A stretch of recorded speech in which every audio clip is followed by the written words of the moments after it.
Day 13, so we're on the letter Sheen and we're talking about Shirk. Now you might be wondering, why are you talking about Shirk? I don't worship idols. Well, that is a Shirk al-Akbar, the biggest Shirk. We're not talking about that, we're talking about a Shirk al-Asghar, the smaller Shirk. What is the smaller Shirk? One type of the smaller Shirk is ar-Riya, doing things for someone other than Allah. And you can see why that's regarded as a type of Shirk, because we are supposed to do our deeds for Allah alone, not for other people. That is in a way associating partners with Allah.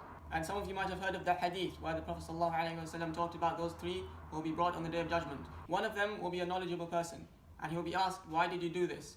And he will say to Allah, I did it for your sake, O Allah. And it will be said to him, إِنَّمَا تَعَلَّمْتَ الْعِلْمَ لِيُقَالَ عَالِمٌ. You only learned so that it will be said, he is an alim, he is a scholar. وَقَرَأْتَ الْقُرْآنَ لِيُقَالَ قَارِئ. And you recited the Quran, so it will be said, he is a qari. And then this person will be dragged to Jahannam and thrown into it on his face.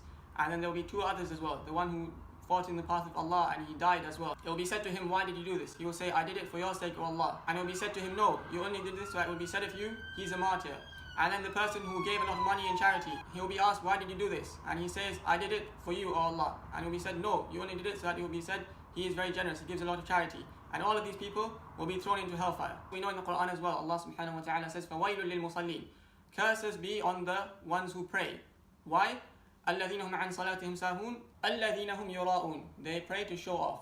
So this is clearly something that we all have to be very careful of. We should not go out of our way to do something because we know that other people are watching us.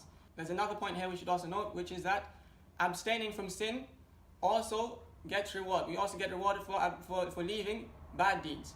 So if we leave a bad deed for someone other than Allah, then again that would be sinful. For example, if I'm going somewhere with my friends and they're about to walk into a nightclub and I'm about to go in with them, but then I see someone from the mosque watching me and I become a bit scared that, oh, maybe this person will go and tell all the Muslim people that, oh, do you know what he was doing? He was going into a nightclub. So because of that, I leave them and go away and don't go in. That is abstaining from a sin for the sake of someone other than Allah subhanahu wa ta'ala. So actually, not only will we not be rewarded for abstaining from the sin, but we will actually be sinful. Because abstaining from a sin is something which, if done for the sake of Allah, we get reward for. So if we do it for the sake of someone else, we will be sinful. Now there's also the other extreme. Sometimes people go out of their way to make sure that nobody sees them doing good deeds. And this is also not right.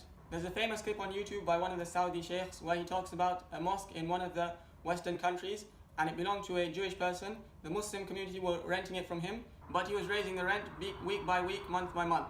So it's becoming more and more difficult for the Muslims.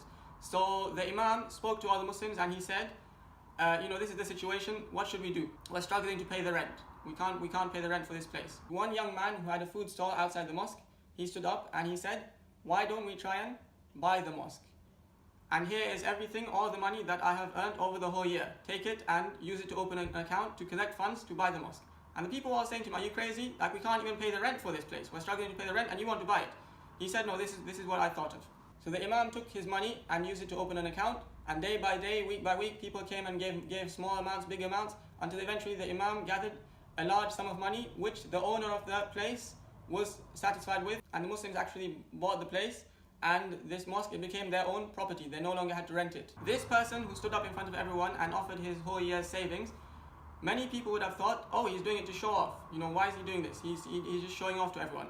Well, that same year, he went for Hajj, and while he was standing on the mountain of Arafah making dua to Allah subhanahu wa ta'ala, he passed away. In the best of places, at the best of times. If ever there was an indication of sincerity, that would be it. So the lesson of the story really is, don't go out of your way to show other people, but at the same time, don't go out of your way to hide from other people. Don't go to either extreme. Just do things for the sake of Allah. Don't think about whether people are watching you or not. Because often when the shaitan knows that if you do a good deed, other people will follow you and also do the good deed, he doesn't want that. So he comes to you and says to you, no, don't do this because you're showing off to them. So go and do it in secret. And then because of that, those people won't follow you in doing the good deed. And of course, as the Prophet ﷺ said, "Man sanna fil Islami sunnatan, falahu ajruhu wa ajru man amila biha." Whoever starts something in Islam, then he will have the reward of it, and the reward of all those who do it following him. May Allah subhanahu wa ta'ala help us all to perfect our intentions. Wassalamu alaikum.